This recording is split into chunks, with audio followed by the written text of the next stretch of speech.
नए लेक्चर के साथ और नए दिन के साथ आप अपने इस यूट्यूब चैनल पे खुशामदीद कहते हैं। जैसे कल हमने सिर्फ सिंपल हार्मोनिक मोशन के बारे में पढ़ा था और उसके मुतालिक हमने कुछ इंपॉर्टेंट शॉर्ट क्वेश्चन किए थे। आज हम चलते हैं अपने बाकी टॉपिक की तरफ, जो फर्स्ट चैप्टर के अंदर जो इंपॉर्टेंट क्वेश्चन आपको सिलेक्टिव शॉर्ट क्वेश्चन आ सकते हैं, जिनको आप याद करके अपने मार्क्स से इजीली सेव कर सकते हैं, अपने मार्क्स को गेन या अपने नंबर बढ़ा सकते हैं। तो हम चलते हैं लेक्चर की तरफ। आज हम इन टॉपिक से सिंपल पेंडुलम, वेव्स और चैप्टर समरी से आज हमने कुछ इंपॉर्टेंट शॉर्ट क्वेश्चन लिए हैं, जैसा कि ये विजिबल है पूरे बोर्ड के ऊपर। तो इसी को आज हम डिस्कस करेंगे। और मजे की बात क्या है, इन क्वेश्चन को अगर आप अच्छी तरह प्रिपेयर कर लेते हैं तो समझे पूरा चैप्टर पढ़ने की आपको कोई जरूरत नहीं है। ये सिर्फ 10 क्वेश्चन है, अगर आप किसी को याद कर लेते हैं और पिछले लेक्चर के क्वेश्चन को, तो आपका पूरा चैप्टर कंप्लीट हो गया शॉर्ट क्वेश्चन के लिहाज से। तो हम चलते हैं अपने पहले शॉर्ट क्वेश्चन की तरफ। कहता है कि right condition of simple harmonic motion. कहते हैं कि आप ये क्वेश्चन है, ये बोर्ड में 5 मरतबा रिपीट हुआ है, तो इसकी मैंने यहाँ कंडीशन लिखी हुई है कि vibrating body has in inertia. जो बॉडी वाइब्रेट करती है वो इनर्शिया भी रखती है, उसका इनर्शिया होता है, ठीक है। वाइब्रेटिंग मतलब कहता है vibrating body process restoring force. जो वाइब्रेटिंग बॉडी है, जो बॉडी वाइब्रेट कर रही है, वो क्या करती है, वो एक ऐसा अमल करती है। कौन सा अमल? जो जिससे क्या बोलते हैं, रिस्टोरिंग फोर्स का। अच्छा जी, अब जो हमारा सेकंड क्वेश्चन है उसमें कहता है what are damping oscillation, how damping progressively reduce the amplitude. अच्छा जी, कहता है कि एम्पलीट्यूड ऑफ ऑसिलेशन, कहता है कि आपके पास डैम्पिंग ऑसिलेशन क्या होती है और ये किस तरह किसी भी चीज के एम्पलीट्यूड को कम कर देती है। ये क्वेश्चन आपका 6 मरतबा बोर्ड के अंदर रिपीट हुआ है और ये भी मोस्ट इंपोर्टेंट, जैसे ये 5 मरतबा हुआ, ये 6 मरतबा, 6 टाइम बोर्ड में आपको क्वेश्चन बार-बार रिपीट हुआ है।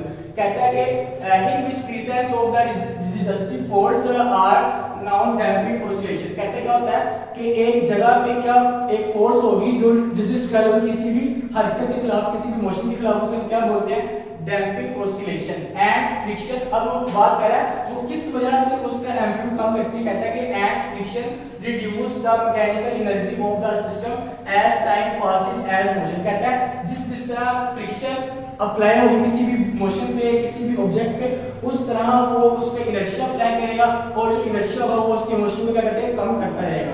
अच्छा जी, अब हमारा क्वेश्चन है what is meant by waves. Waves से क्या मुराद है? ये मोस्ट इंपोर्टेंट, ये 7 मरतबा बोर्ड में आपको क्वेश्चन बार-बार रिपीट हुआ है। कहते हैं कि द डिस्टरबेंस, के डिस्टरबेंस हो रही है किसके अंदर, भी चीज हो गई है इन द मीडियम, किसी भी मीडियम में और डिस्टरबेंस वाकई हो रही है due to particle of the medium of the vibratory motion. कहते हैं किसकी वजह से, मीडियम के पार्टिकल की वजह से। और वो मीडियम पार्टिकल क्यों डिस्टर्ब हो रहे हैं, क्योंकि वहां पे वाइब्रेटिंग मोशन हो रही है, वाइब्रेटिंग मोशन की उसके पार्टिकल बार-बार वाइब्रेट कर रहे हैं। अच्छा जी, and means position is equal in term of time. क्या होता है उसमें, एक तो क्या होगा, पार्टिकल्स डिस्टर्ब हो रहे हैं किस वजह से, वाइब्रेटिंग मोशन की वजह से। और उसमें क्या होती है, मीन पोजीशन आपका किसकी इक्वल होती है, इंटरवल ऑफ टाइम के, जिस वजह से क्या होता है, इसको हम डिफाइन करते हैं, वेव्स को डिफाइन करते हैं। वेव क्या होता है, पार्टिकल डिस्टर्ब हो और क्या हो, आपके जो मीन पोजीशन है वो किसकी इक्वल, इंटरवल ऑफ टाइम को हम क्या बोलते हैं, वेव्स बोलते हैं। अच्छा, आगे बात करते चले। आगे हमारा ये क्वेश्चन है, ये वाला, ये बहुत मोस्ट इंपोर्टेंट क्वेश्चन है। जैसे कि difference between mechanical waves and electromagnetic waves क्या होती हैं। ये 10 मरतबा बोर्ड में 10 टाइम्स बोर्ड में रिपीट हुआ है। इसका मैंने यहाँ पे आंसर लिखा हुआ है। कहते हैं कि मैकेनिकल वेव्स क्या होती हैं, ये लिखा हुआ है इलेक्ट्रोमैग्नेटिक वेव्स। कहते हैं in which require a medium for propagation called mechanical waves. कहता है मीडियम में इनको फैलाने के लिए हमें एक मीडियम रिक्वायर होता है, जिसे हम क्या बोलते हैं, मैकेनिकल वेव्स। इसके साथ में एग्जांपल भी अटैच किए, विदाउट एग्जांपल अगर आप करेंगे तो आपका 1 नंबर कट जाएगा। अगर एग्जांपल के साथ आप अटेम्प्ट करते हैं तो आपको उसके एक फुल मार्क्स मिलेगा। कहता है वो साउंड वेव्स है और वो वाटर वेव्स है। अच्छा जी, अब कहता है इलेक्ट्रोमैग्नेटिक वेव्स को, जिसके लिए हमें, जिसको फैलाने के लिए, जिसके काम करने के लिए हमें किसी मीडियम की जरूरत नहीं होती, उसे हम क्या बोलते हैं, इलेक्ट्रोमैग्नेटिक वेव्स। जैसे कि आपका रेडियो वेव्स आ गई और एक्सरे वेव्स आ गई। अच्छा जी, हमारा नेक्स्ट क्वेश्चन है डिफरेंस बिटवीन लॉन्गिट्यूडिनल वेव्स। अब कहता है इसके दरमियान फर्क बताएं और ट्रांसवर्सिव वेव के दरमियान फर्क बताएं। ये आपका क्वेश्चन 13 मरतबा बोर्ड में रिपीट हो रहा है। क्या कहता है कि लॉन्गिट्यूडिनल वेव्स को होती है in which particle of the medium, के मीडियम में पार्टिकल क्या होते हैं, and more more back, back जाती है किस तरह से, and forth along the direction of propagation. कहता है कि और जहां से वो वेव पार्टिकल उसकी चौथाई हिस्से में वापस जाती है, बैक जाए पार्टिकल किस में, मीडियम के अंदर से, उसे क्या बोलते हैं, लॉन्गिट्यूडिनल वेव्स बोलते हैं। इसके साथ एग्जांपल अटैच किया जैसे कि साउंड वेव, साउंड क्या होता है, साउंड आपका जो बैकवर्ड जो आपका स्पीकर पड़ा वहां से जब आपने इनपुट दी किसको, माइक को दी, और उसके बाद स्पीकर से बैक पे जाकर आपको उसने आउटपुट शो कर दी जो आप आवाज सुन सकते हैं। अच्छा जी, अब अगर बात करें किसकी, ट्रांसवर्सिस वेव की बात कर रहे हैं। कहता है कि in which motion of particles of the medium with respect to perpendicular to the motion of wave. कहता है क्या होता है, ये हमारे पास ऐसी मोशन है मीडियम के अंदर जो विद रिस्पेक्ट होती है किसके साथ, वेव के साथ, जो परपेंडिकुलर किसके साथ होगी, वेव की मोशन के साथ। जिस तरह की हमारी वेव्स की मोशन करेगी उस तरह की हमारी क्या जनरेट होगी, ट्रांसवर्सिस वेव जनरेट होगी किसके अंदर, मीडियम के अंदर। इसकी एग्जांपल क्या है, लाइट वेव। फर्स्ट करें अगर मैंने एक रोशनी जलाई है और उसके आगे मैंने एक सर्कल सा बना दिया तो वो रोशनी भी एक सर्कल की शक्ल इख्तियार करके वहां से पास होगी। इसकी एग्जांपल है लाइट वेव्स। अच्छा जी, और मोस्ट इंपॉर्टेंट डिफाइन आपको आती है v is equal to f lambda। अब इसको ये आपका क्वेश्चन 20 मरतबा, स्टूडेंट्स हम आपके लिए मेहनत कर रहे हैं, हम आपके लिए दिन रात रमजान में एक करके हम मुख्तलिफ वेबसाइट से पासवर्ड इकट्ठे करके वहां से शॉर्ट क्वेश्चन करके आपके लिए डाटा सारा इकट्ठा कर रहे हैं, कंबाइन कर रहे हैं, ताकि वो स्टूडेंट्स जिन्होंने पूरा साल नहीं पढ़ा उनके लिए हम एक छोटा सा एक 10 मिनट की वीडियो बना लें और उसी वीडियो को अगर वो तैयार कर लेंगे उनका वो बोर्ड की जो उनकी तैयारी जो उनकी प्रिपरेशन है वो अच्छी हो जाएगी। तो आपसे उम्मीद ये करते हैं कि अगर आपकी खीर बन रही तो आप उसको खा भी लें, ये नहीं हम सिर्फ खीर तैयार कर दें और क्या आप हमें खानी नहीं, आप उस खीर को खाना भी है तभी आपको फायदा होगा, हमें भी फायदा होगा। अच्छा जी, आते कहते हैं कि define the v is equal to f lambda। f lambda क्या होता है, ये आपका क्वेश्चन 20 मरतबा बोर्ड में रिपीट हुआ है।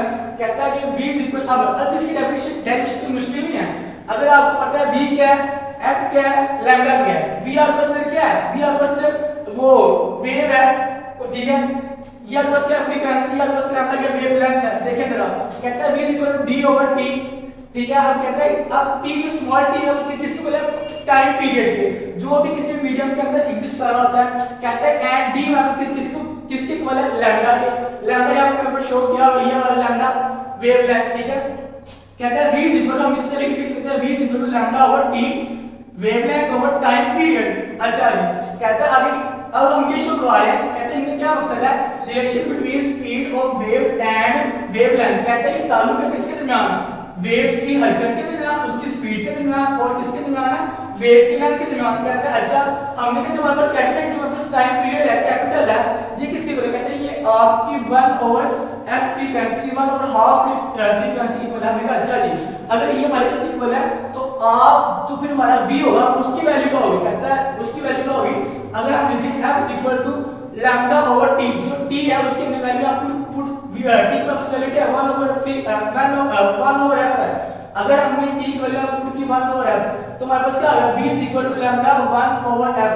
यहां से हमारे पास जैसे हम पता है अक्सर मैथ करते हैं बट्टे के नीचे अगर कोई 1 तो उसकी वैल्यू होती है, ऊपर अगर कोई 1 तो उसको हम काउंट करते हैं, ठीक है। यहां से हमने 1 किया शून्य अंतर के अंतर हमने गाइड कर दिया और ऊपर हम फ्रीक्वेंसी लेकर उसको मल्टीप्लाई कर दिया। हम कह सकते हैं जो हमारे पास इक्वेशन है किसकी, वेव इक्वेशन जो हमारे पास इक्वेशन आ रही है क्या आ रही है, v is equal to f lambda कि हमारे पास v is equal है किसके, फ्रीक्वेंसी और वेवलेंथ की। अच्छा जी, अब हम चलते हैं अपने अगले क्वेश्चन की तरफ। क्वेश्चन नंबर 7 हमारा है कि डिफाइन द रिफ्लेक्शन।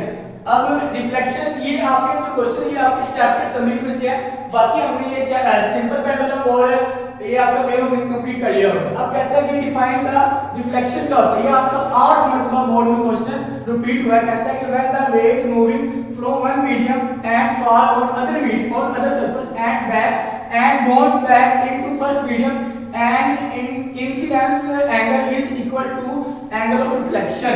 कहता है क्या होता है आपकी जो वेव्स है वो एक मीडियम से दूसरे मीडियम में गई और दोबारा बाउंस होकर वापस एक मीडियम में आई। अब क्या होगा, जो उसका इंसिडेंस एंगल जो उसकी हरकत का एंगल होगा वो किसके इक्वल होगा, एंगल ऑफ रिफ्लेक्शन को हम क्या बोलते हैं, रिफ्लेक्शन बोलते हैं। इस रिफ्लेक्शन की वजह से क्या होगी, हमारी जो वेव्स है वो एक से मीडियम से बाउंस होकर दोबारा हमारे दूसरे मीडियम पे आ रही है। अच्छा जी, आगे बात करें डिफाइन ऑफ रिफ्लेक्शन की। ये आप क्वेश्चन 10 मरतबा बोर्ड में रिपीट हुआ है। कहता है when the waves from one medium to more in second medium. Then change the angle to the travel car diffraction. कहता है क्या होता है जब आपकी वेव्स एक मीडियम से दूसरी मीडियम जाती है तो क्या होगा, ट्रैवल करने के साथ उसका क्या होगा, एंगल चेंज हो जाएगा, उसे क्या बोलते हैं, वेव ऑफ डिफ्रैक्शन। अब हम बात करते हैं define the wave of diffraction. ये आपका 6 टाइम्स बोर्ड में क्वेश्चन रिपीट हुआ है। अच्छा जी, कहता है बेंडिंग ऑफ वेव्स का बेंड होना अराउंड द मीडियम के इर्द गिर्द एज मीडियम के एक्स के इर्द गिर्द। मीडियम में एक मीडियम अलग होता है और उसकी एक्स अलग होते हैं। मीडियम के एक्स के गिर्द से किसी भी वेव्स का बाइंड होना of obstacles is called the diffraction. ये भी आपको क्या कहलाती है, डिफ्रैक्शन वेव्स कहलाती है। अब ये हम बात कर रहे हैं क्वेश्चन नंबर 10 की। क्वेश्चन नंबर 10 थी, ये हमारा क्या कहता है कि आपके पास डिफाइन करें लेंथ डबल करने से आपका टाइम चेंज होता है या नहीं होता। हम कहते हैं होता है। कहता है अगर होता है तो वो कैसे होता है, हम कहते हैं ये हमारा आंसर लिखा हुआ है, हम किस तरह कह सकते हैं, ये हमारे पास 2 पाई है। 2 पाई हमारे पास एक मीडियम है और जो अंडरवुड के अंदर जो एल है, एल ओवर जी, एल लेंथ बता रहा और जी मल्टीप्लाई उसकी ग्रेविटी बता रहा है। कहता है एल नोट एल हमारे पास जो एल प्राइम है जो हमारे पास किसके प्ले वो मतलब 2l, मतलब एल प्राइम हमारे पास जो लेंथ है वो क्या आ रही है, 2l आ रही है और इसमें बस t टाइम प्राइम हमारे पास क्या आ रहा है, 2 pi is equal to 2l over g। अच्छा जी, हमने बात कर दी कि हम टाइम को फाइंड कर रहे हैं। हम कह रहे हैं कि लेंथ डबल करने से क्या हमारा टाइम चेंज होगा। अच्छा कैसे होगा, जब हमने टाइम को जब हमने इंक्रीज किया, हमने टाइम इंक्रीज किया तो हम टाइम जब इंक्रीज किया तो सही बात है हम मल्टीप्लाई किसके साथ करवाएंगे, लेंथ के साथ करवाएंगे। जब इसको मल्टीप्लाई किया है किस अपने फॉर्मूला के साथ, हमने कहा √2 मल्टीप्लाई 2 पाई l ओवर g। तो जब वो मल्टीप्लाई हुआ तो अंडर रूट के साथ ये जो आपकी वैल्यू ये कैंसिल हो गई, ठीक है, अंडर रूट क्या कैंसिल हो गया। ये किस बात को शो कर रहा है कि जब 2 टाइम जब हमने अपनी लेंथ बढ़ा रही है, हमने अपनी लेंथ इंक्रीज कर रहे हैं जिसकी वजह से हमारा जो अंदर का टाइम है क्या हो रहा है, इंक्रीज हो रहा है, हमारे टाइम में क्या हो रहा है, इजाफा हो रहा है। ठीक है, यहाँ तक हमने हमारा जो शॉर्ट क्वेश्चन इस चैप्टर के वो कंप्लीट हो गया। तो चैप्टर हमारा कंप्लीट हो चुका है वीडियो के 2 पार्ट्स के अंदर। पहले पार्ट में हमने सिंपल हार्मोनिक मोशन की थी और दूसरे पार्ट में हमने 10 क्वेश्चन किए हैं। इनको मिला के हमारे तकरीबन कोई 14 से 15 शॉर्ट क्वेश्चन बनते हैं जो इंपॉर्टेंट है चैप्टर नंबर 1 के अंदर। और अगले पार्ट के अंदर हमने न्यूमेरिकल्स और लॉन्ग क्वेश्चन करेंगे जो चैप्टर 1 में इंपॉर्टेंट है, ताकि जो वो स्टूडेंट्स जिन्होंने पूरा साल तैयारी नहीं की उनकी इस लिहाज से इसके अकॉर्डिंग अगर वे पर चलते रहे तो उनकी इजीली पासिंग मार्क्स से कुछ अच्छे 60% या 65% उनके नंबर आ जाए और आसानी से वो पास हो जाए और अब्बू के छितर कॉलेज से वो बच जाए। मिलते हैं तब तक नेक्स्ट वीडियो में नए टॉपिक के साथ और नए कंटेंट के साथ। अगर आपको मेरी वीडियो अच्छी लगे और आपके लिए इन्फॉर्मेटिव है, ज़ाहिर बात इन्फॉर्मेटिव और हम आपके लिए इतनी मेहनत कर रहे हैं तो आपको भी चाहिए कि एक लाइक के बटन दबा के हमारी वीडियो को लाइक करें, शेयर करें और चैनल को सब्सक्राइब लाजमी करें। और अगर आप चाहते हैं कि आप हमारे साथ जुड़े रहें तो आपने हमारे चैनल को सब्सक्राइब लाजमी करना है ताकि कम वक्त में आपकी तैयारी भी अच्छी हो जाए, आपका फायदा हो जाए। हम आपके लिए इतनी मेहनत कर रहे हैं। तो अगर आपको हमारी वीडियो अच्छी लगी तो वीडियो को लाइक शेयर और चैनल को सब्सक्राइब लाजमी करें। मिलते हैं नेक्स्ट वीडियो में, तब तक के लिए आपसे अल्लाह हाफ़िज़।